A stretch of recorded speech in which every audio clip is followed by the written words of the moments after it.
The trouble started. The day Cheryl demanded I joined the HOA. I politely declined. That's when everything changed. She insisted everyone, inside the community, had to follow HOA rules. According to Cheryl, there were no exceptions. I explained something simple. My property wasn't listed inside the HOA agreement, but Cheryl refused to listen.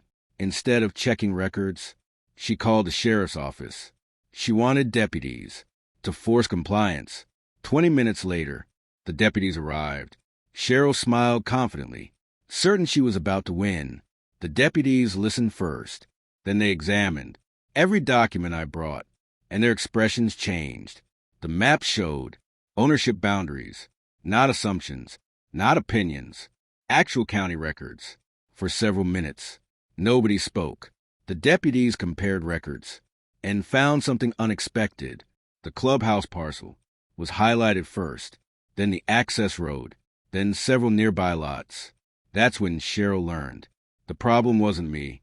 The problem was that she never checked the records. The deputy continued reviewing records.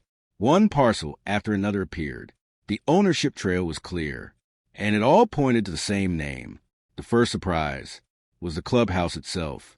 The land underneath it wasn't owned by the HOA. Cheryl immediately objected. She insisted the records were wrong. The deputies checked again. Nothing had changed. The documents matched perfectly. Every survey map, every recorded deed, every county filing. The information was undeniable. I remained quiet. There was no need to argue. The records were speaking, much louder than I could. Then another discovery surfaced. It wasn't just the clubhouse. Several surrounding parcels shared the same owner. Residents leaned forward. Questions filled the room. Many were seeing these maps for the very first time. The deputy finally said it. The landowner was me, not a corporation, not an investment group. Me. The room went silent. Even Cheryl stopped talking. The reality of the situation was starting to sink in. The clubhouse parcel, the parking area, several connecting properties. They all traced back to me. Whispers spread quickly. People checked the documents. Nobody found a mistake. Everything was properly recorded. The deputies explained carefully. Ownership records matter. Property rights matter.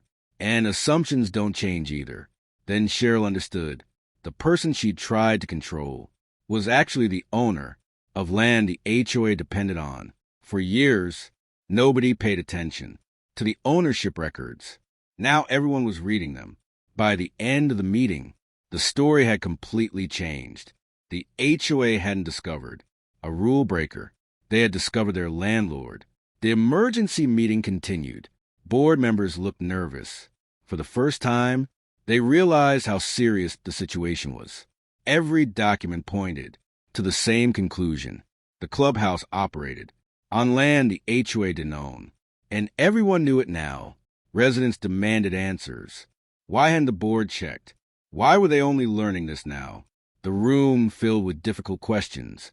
I finally addressed the crowd.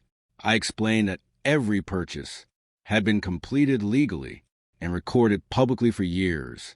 Cheryl stopped arguing. The facts were undeniable. The records had answered every question she raised. As the meeting ended, the tension finally faded. People focused on solutions instead of accusations. In the end, the lesson wasn't about power. It was about understanding facts before making demands. And that lesson changed the community forever.